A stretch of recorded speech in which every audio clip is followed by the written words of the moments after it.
Hey, Joel and Bryan from Zoom Vacations, talking about Bryan's recent trip to the parks of the United States. Yes, so now we're to Zion.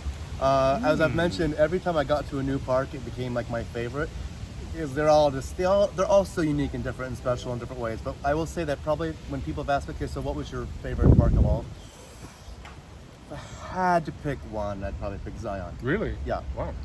And Zion's also the trickiest, though. Why? Because there's a lot of complicated things about Zion. It's totally worth it. It's super beautiful. But let me give you some tips. Yeah. Okay. So one of the things is you have to buy like this bus pass to get into the best parts of Zion. So you can go to Zion, park at the visitor center, or you can just you can go to Zion. You can like drive to certain areas and get like there's like a beautiful scenic overlook you can do. There's other stuff to see, other hikes you can do within Zion without doing this bus pass. To see the best things like Angel's Landing or the Narrows or the Emerald Pools, other things like that, or the Grotto, you have to park at the visitor center, have this bus pass, and this bus takes you to these areas just because there's nowhere to park in the areas. And you have to buy the bus pass in advance, and you need to know what time you're going to be going. So like, we did our bus pass. A lot of logistics. So some logistics. So we did one of our bus passes we did for 11 a.m. and one of them we did for 6 a.m. They're only $1. So we actually did even an extra one that we didn't use on the day we left because we ended up going to a different place. Another park. Options. Yeah, I like having options for $1. I mean, whatever. So You're worth it. yeah, we're worth it. So you buy the bus pass in advance. There's so many places to stay outside of Zion. You definitely want to be right next to the park. Like there's cool places to stay like an hour away, but I wouldn't do that. I would stay no more than 3 miles away from Zion. Zion has a lot of great restaurants, better restaurants than the other parks do for sure. Nicer accommodations than the other parks have for sure. Right at the visitor center, there's actually a brewery, a microbrew. The beer is great, has elk burgers and all this other stuff, and great salads, and food is delicious at this place. I'd recommend doing that. Good reason to come.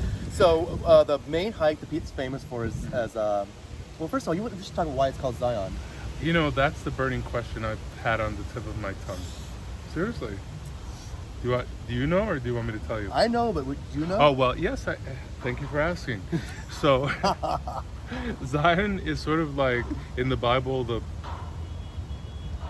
Promised Land? Well, like Jerusalem. Jerusalem, okay.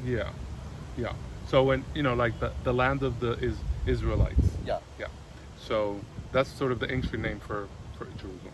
So when the Mormons came to the area and they saw this area, it was so beautiful, it really is beautiful, that they called it Zion. So one of the really cool hikes there it was called the Narrows. Tip, you've got to bring, you don't have to, but I strongly recommend you bring water shoes.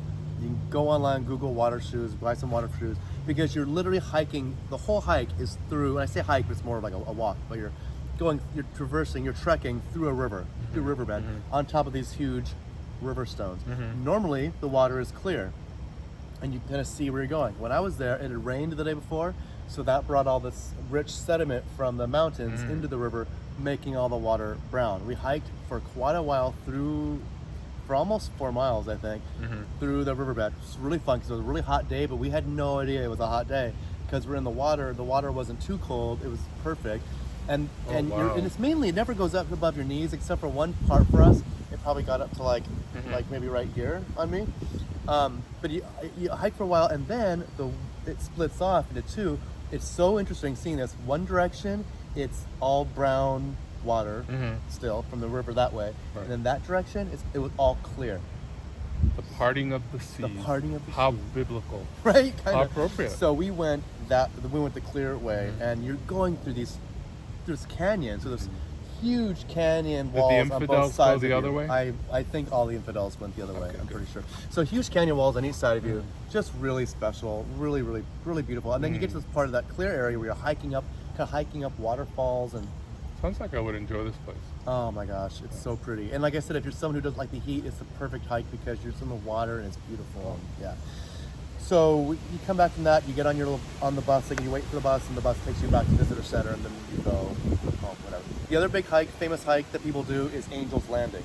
Now, right now, because of COVID, you get the very top of Angel's Landing, and that hike is great. It's beautiful. You're at the top of this mountain, looking down on creation. Anyway, and it's beautiful. Or what normally happens when it's not COVID is you walk up this really narrow path where like it's just you and a chain, and like there's a sign saying how many people have died so far. It's 10, and it's literally scratched off. Like, Yeah, I don't think I'd be going there. yeah, I don't know. It's not for that No. part. Isn't for everyone. We couldn't do it anyway because it was closed due to COVID. Yeah. I think because people get Well, it's a good thing. pretty congested there, and so you're holding on this chain, and it just We, for a lot of we have reasons. enough people dead of COVID. We don't need any more. We don't have people falling off a mountain. No. But then when you're done with Angel's Landing, another great thing to do, which I recommend doing the two together, is Emerald Pools, because they're right there. You can start off at that spot of the Angel's Landing area, hike Emerald Pools. I'm doing this with my finger, and then you hike, you continue on that, and then you can end up at another place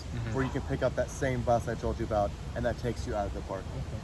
Yeah, Yeah, and then taking notes. there's a really cool lookout you could do maybe on the day you leave Zion that overlooks like all of Zion or a lot of Zion, and that you actually don't need a bus pass for or anything, but definitely go there for sunrise, which is great. Angel's Landing is a for sure sunrise moment because it can get pretty hot. My tips for all these things the only time I ran out of water in my whole trip was in Zion at Angel's Landing. Just always make sure you have a lot of water. Always make sure you've got some snacks with you. You don't want to get hangry. God no. The other smart thing we did, Won't be cute. the other thing we did, which I didn't mention this in our other videos, you're hearing this on the exclusive Zion video, is that I brought sarongs. You know, I'm a big fan of sarongs. I brought sarongs for my friend and I, and for my friend and me, and we actually in Arches National Park, especially where it got really hot for us during the day, we took out the sarongs, put them over as like a shield from the sun, and you would flap them and create wind. It was actually really great. That sounds so right. It's sarong and it's so right. So in Zion though, I took out my sarong. I would use it to like wipe sweat off, or I put it on the ground, and we had like a little picnic with our midday snack of protein bars and water Yummy. and apple and turkey sticks. How healthy. So yeah, Zion is really special. Just there's a little bit of logistical stuff with that bus. Again, there's some aspects of Zion you can see without buying the bus pass, but there's other stuff that you want to see that you're going to need it. That Narrows thing where you're hiking through the water, I don't know if I'd recommend doing that first thing in the morning, only because it's a nicer, the lighting is better. If you do it in, like between like 11 and 3, that's like a nice time to go there. Oh, great. Yeah. I can't wait to go. There you have it.